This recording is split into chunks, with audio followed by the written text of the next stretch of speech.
C'est une conversation africaine. Je dirais que c'est ce en quoi peut-être ça se démarque d'un certain nombre d'événements. C'est organisé par une fondation africaine.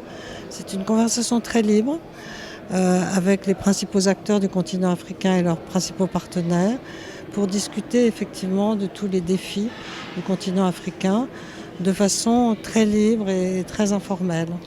Je pense que c'est une des caractéristiques des Governance Weekend des Ibrahim Governance Weekend, pardon. La discussion du forum principal, qui à chaque fois aborde un sujet différent.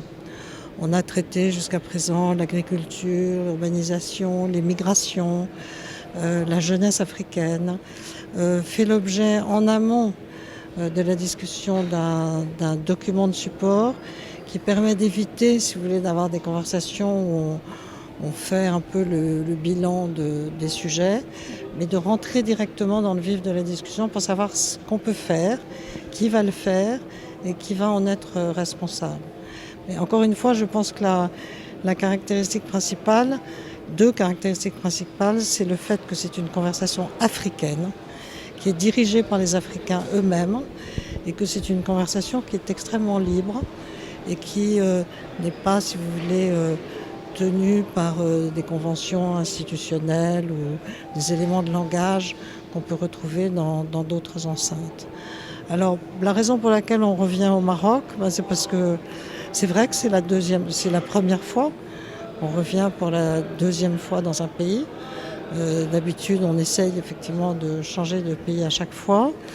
Mais c'est vrai que lorsqu'on avait fêté le 10e anniversaire de la Fondation, ça avait été tellement formidable qu'on s'est dit qu'on allait revenir et qu'on allait revenir en plus au Maroc parce que traiter du sujet, qui est le thème principal aujourd'hui de ce forum, qui est financer l'Afrique que nous voulons avec la mobilisation de nos propres ressources domestiques, c'est un sujet qui va bien au Maroc.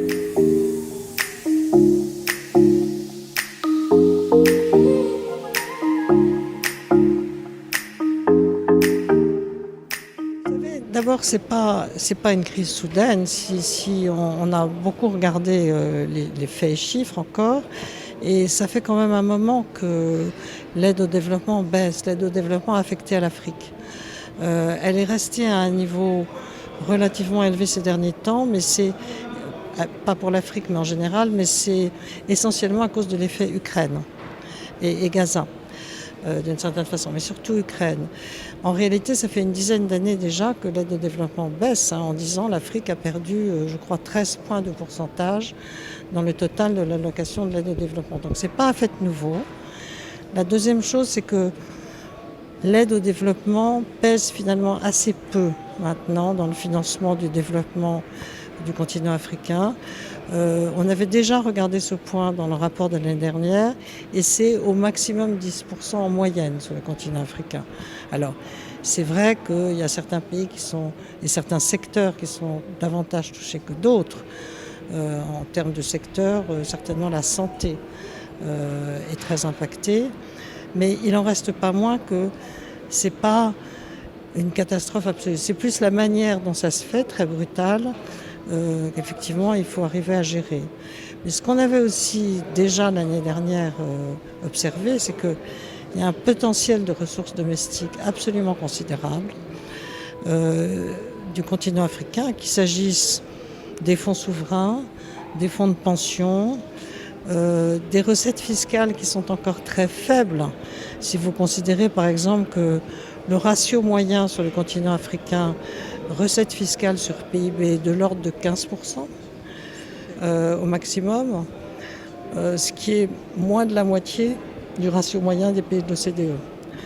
Donc il y a certainement quelque chose à faire de ce point de vue-là. Il y a par exemple la question des vacances fiscales qui sont accordées aux entreprises étrangères, qui est certainement quelque chose qui peut être regardé. En dehors de la mobilisation des ressources domestiques, il y a certainement l'importance d'essayer de limiter, d'assécher les flux financiers internationaux qui plombent une bonne partie des recettes du continent. Parce que quand vous regardez les chiffres, finalement, ce qui sort du continent en moyenne annuelle c'est à peu près 90 milliards de dollars, ce qui est à peu près l'équivalent de l'aide publique au développement reçue, sans doute même un peu supérieur. Et puis vous avez tout ce qui est là, ce qu'on appelle la mobilisation financière des ressources naturelles, les ressources minières, les ressources en minerais critiques qui prennent de plus en plus d'importance. Vous avez quand même l'Afrique héberge, aujourd'hui possède 30% des ressources minérales mondiales, mais vous avez aussi la capacité de séquestration carbone, le patrimoine biodiversité, le potentiel agricole de terres arables non encore utilisées, les ressources d'énergie renouvelables. Enfin, honnêtement, il y a un potentiel absolument gigantesque. Donc, si vous mettez toutes ces ressources bout à bout, dans le fond, vous avez quand même un actif. Alors, la gouvernance, oui, sûrement, c'est un élément tout à fait essentiel parce que c'est vrai que la question de la gouvernance pèse notamment sur l'évaluation du risque africain et du coup fait que les évaluations du risque souverain sont évidemment relativement mauvaises pour les capitaux, pour les pays africains et du coup découragent les investissements privés. Donc c'est certainement quelque chose sur lequel il faut agir. Mais il y a un certain nombre, il y a des tas d'éléments sur lesquels on peut agir, notamment les processus de traitement de la dette. D'une certaine façon, d'une manière générale, tous les mécanismes actuels du système financier, pas tous, mais une bonne partie des mécanismes actuels du système multilatéral financier, par exemple le mécanisme d'allocation des droits de tirage spéciaux, la question de la concessionnalité. Enfin, il y a des tas, si vous voulez, de pistes sur lesquelles on peut travailler, absolument, dans le cadre de la réforme du système multilatéral, dans le cadre de la réaffectation ou la réallocation de l'aide publique au développement, ce qu'il en reste. Par exemple, dans quelle mesure est-ce qu'on pourrait davantage utiliser l'aide au développement pour couvrir le risque africain ? Donc honnêtement, il y a des pistes. C'est pas comme si on était dans une situation où les choses avaient été excellentes et se dégradaient. Et là, c'est assez difficile à gérer. Là, on est dans une situation inverse où il y a des opportunités considérables. Effectivement, on part d'une base qui est souvent compliquée, mais où on peut vraiment faire des choses. Et c'est pas une question de volume financier. Et c'est un peu aussi le message qu'on voudrait faire passer. On est à 1 mois avant le sommet de Séville sur le financement du développement. Et le message, c'est de dire, dans le fond, le continent africain ne va pas arriver à ce sommet mondial sur le financement du développement en disant augmentez encore le volume des ressources financières que vous voulez bien nous accorder. Mais en disant, écoutez, on a des ressources financières.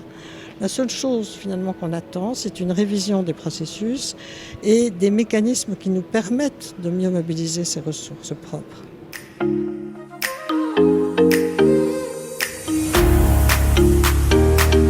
Je pense que la priorité, c'est de développer les échanges intra-africains. Là encore, si vous voulez, la politique de Trump, un peu comme la suppression du USAID dans un certain nombre de pays, c'est un wake-up call.